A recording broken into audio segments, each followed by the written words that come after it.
Assalamualaikum warahmatullahi wabarakatuh. Alhamdulillahirabbil alamin wassalatu wassalamu ala asrofil anbiya'i wal mursalin wa ala alihi wa sahbihi ajma'in. Sahabat-sahabatku netizen dimanapun tentunya kalian berada. Mudah-mudahan kesehatan, kesejahteraan, taufik, inayah, hidayah Allah selalu senantiasa menyertai kita semua. Amin amin ya rabbal alamin. Pertemuan kali ini saya akan tentu menyampaikan sekaligus memperjelas atau memperpanjang dari saudara kita Kiai Ja'far Madura, di mana beliau di dalam videonya mengambil sebuah kutipan kitab yang dikarang oleh ulama Timur Tengah mengenai batalnya nasab Habib Ba'alawi. Yang pertama tentu di mana Kiai Ja'far yang secara kualitas, kredibilitas terlihat terang benderang, bahkan beliau salah satu murid Syahid di Timur Tengah. Artinya polemik ini beliau memiliki perhitungan yang matang untuk meyakini terlebih ini ialah nasab yang dicantelkan kepada baginda Rasulullah SAW dan asalnya pula dari Timur Tengah. Sehingga dengan adanya beliau turut meragukan nasab Habib Ba'alawi itu bukan tanpa dasar. Bukan pula beliau hanya mengedepankan narasi, tetapi melalui penelitian, kajian, dan pertimbangan. Ini yang perlu kawan-kawan ketahui. Kemudian yang kedua, ini sebelum kawan-kawan menyimak video yang saya akan tampilkan, mana sumber saya ambil langsung dari Kiai Ja'far. Yang kedua, ketika ulama Timur Tengah membatalkan nasab Habib Ba'alawi, jelas, padat, singkat, tegas. Beda ketika Kiai Imad membatalkan nasab Habib Ba'alawi. Ini adalah dua karakter yang tentu juga harus kita pahami. Di mana karakter ulama Timur Tengah tidak bertele-tele, tidak banyak rujukan, tidak seperti Kiai Imad, di mana beliau dengan rinci, di mana mengutip berbagai macam kitab mulai dari abad ketiga, keempat, kelima dan seterusnya. Nama kitab, pengarang kitab, di situ diteliti semua, sehingga nampak dijelaskan di situ dasar-dasar yang menguatkan bahwa batalnya nasab Habib Ba'alawi, atau ya bisa kita katakan keraguan, kerancuhan nasab Habib Ba'alawi itu ditelusuri melalui penelitian. Sehingga kalau kita tarik ke persoalan umum, tentu ini pula yang menjadi sebuah karakter mana orang-orang Timur Tengah itu tidak banyak bertele-tele, baik dari ulamanya atau masyarakatnya. Tidak mempertanyakan dari mana asal usulnya, atas dasar rujukan kitab apa, siapa pengarang. Beda dengan Indonesia, sudah dijelaskan berkali-kali ini kitabnya, ini pengarangnya, dikarang tahun sekian, masih belum yakin, masih meragukan sumber-sumber itu, masih kekeh dengan pendirian mereka. Sehingga apakah ini terkait dengan SDM kita yang rendah dibandingkan dengan Timur Tengah? Ya silahkan kawan-kawan tentu nilai masing-masing. Nah sahabat-sahabatku, tentu dalam hal ini tidak perlu panjang lebar dan bertele-tele. Saya akan sajikan cuplikan videonya bagaimana Kiai Ja'far menerangkan.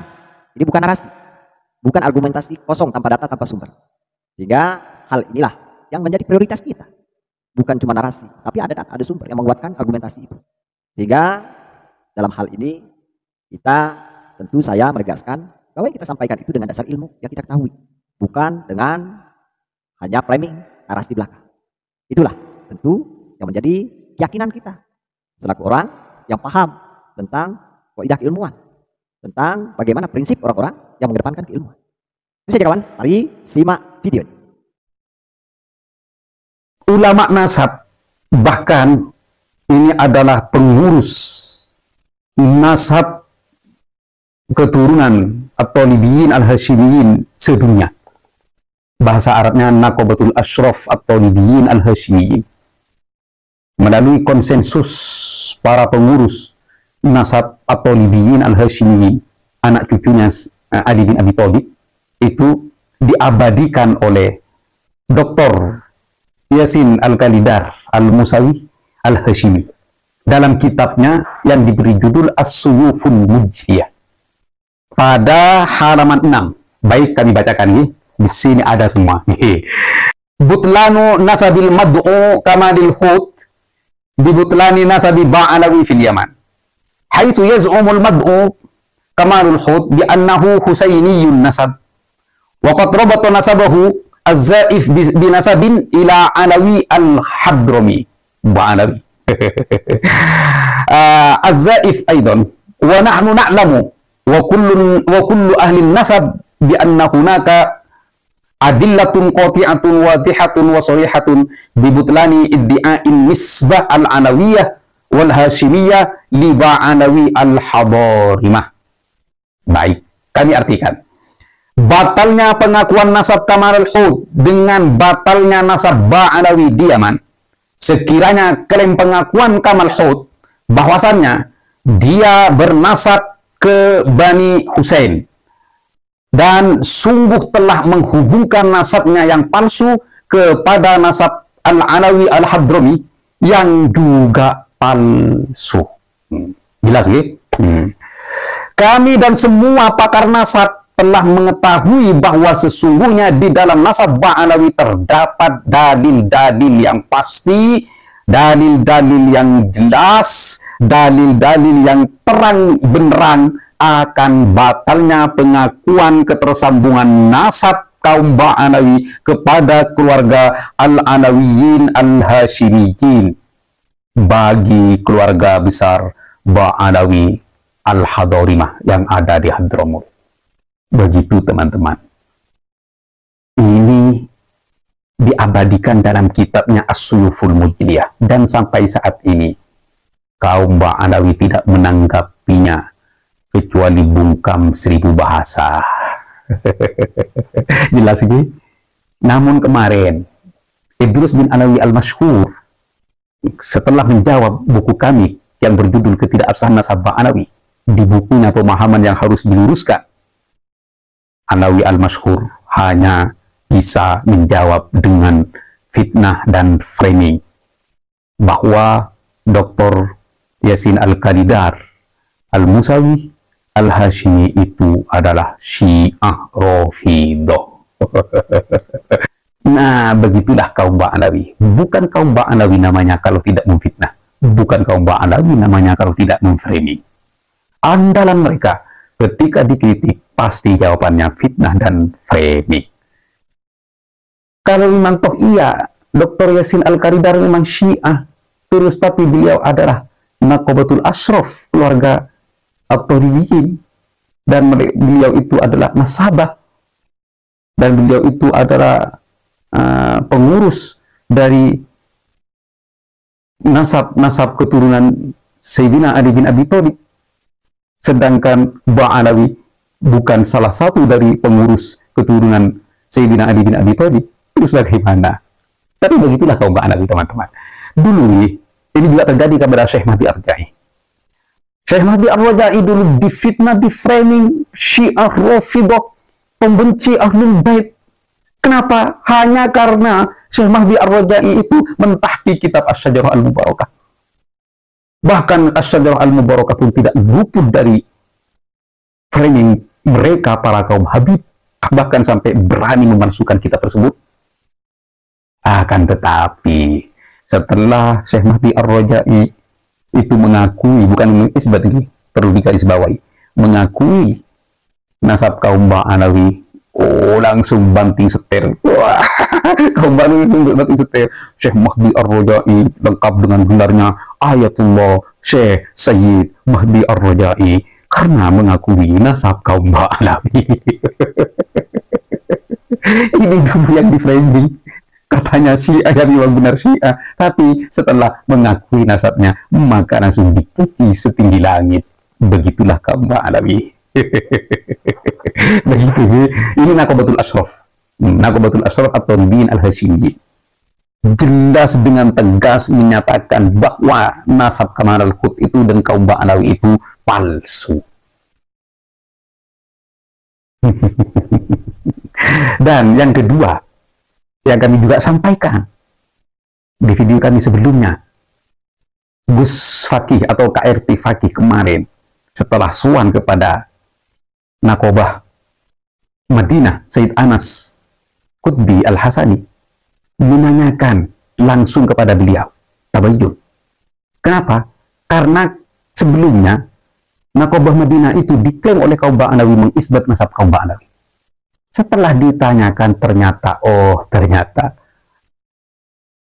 Sayyid Syekh Anas Qutbi Al-Hasani itu tidak pernah mengisbat nasab Ba'alawi, melainkan beliau hanya di dalam kitabnya menukil cerita kaum Ba'alawi.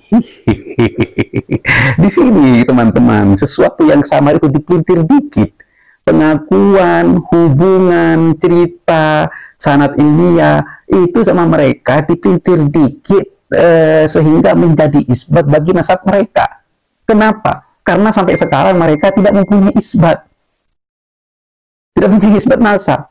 Karena nasab mereka itu diisbat sendiri, diklaim sendiri, diatur sendiri, disusun sendiri, dengan dipoles cerita hurufat, dengan dibungkus silsilah palsu. Seperti itu. Astagfirullahaladzim. Baik, kembali kepada Nakobah Madinah Al-Munawwarah. Beliau itu menyatakan langsung kepada Gus Fakih bahwa beliau tidak berani mengisbat nasab kaum Ba'alawi. Dan juga teman-teman beliau, para Nakobah itu juga tidak ada yang berani mengisbat nasab kaum Ba'alawi. Bahkan ketua Nakobah internasional Syekh Munir yang ada di Turki itu juga tidak berani mengisbat nasab Ba'alawi. Ini ya tidak menolak dan tidak membatalkan secara eksplisit. Tapi ini semua para Nakobah internasional ini, sedunia ini, tidak berani memberi isbat terhadap nasab kaum Ba'alawi. Kenapa alasannya? Baik. Alasannya itu karena kabilah keturunan As-Sayyid Ahmad bin Isa yang diklaim oleh kaum Ba'alawi sebagai kakek moyangnya sampai sekarang tidak mengakui bahwa mereka kaum Ba'alawi itu dari keturunan Sayyid Ahmad bin Isa Al-Abad. Keturunannya, keluarganya sekarang yang ada di Irak tidak pernah mengakui dan tidak mau mengakui. Contohnya sekarang, misalnya, ini sorry, mohon maaf keluarga Syekh. Sekarang misalnya ada di Bangkalan itu seseorang yang mengaku keturunan Syekhona Khalid. Karena tidak tercatat dan tidak terdengar ditutur bahwa dia itu adalah keturunan Syekhona Khalid, tapi dia mengaku keturunan Syekhona Khalid, sedangkan keluarganya tidak mengakui. Kalian percaya enggak? Kan pasti tidak percaya kan? Data tidak ada, pitutur tidak ada, catatan tidak ada. Nah sekarang kasusnya sama seperti ini. Di Ba'alawi ini, pitutur tidak ada, data tidak punya, silsilah apalagi. Memaksa kita untuk percaya. Berdasarkan apa? Husnudzon. Satu. Yang kedua, ulama-ulama salah mengakui. Katanya itu. Terus, yang ketiga, yang penting percaya. Itu kan. Lucu kan? Kita dipaksa harus percaya kepada nasab yang tidak jelas. Tidak memiliki data, tidak mempunyai bukti. Lucu kan? Mengaku keturunan Nabi. Bahkan sampai tepuk dada darah Nabi mengalir di jiwa kami. Sedangkan perilakunya tidak cocok dengan baginda Nabi dan tidak cocok dengan keturunan baginda Nabi. Tapi kita disuruh percaya. Saya rasa sampai di sini kita sudah bisa menarik sebuah kesimpulan dan semoga bermanfaat. Dari saya, Amangku Hakim Medsos. Salam akal sehat. Wassalamualaikum warahmatullahi wabarakatuh.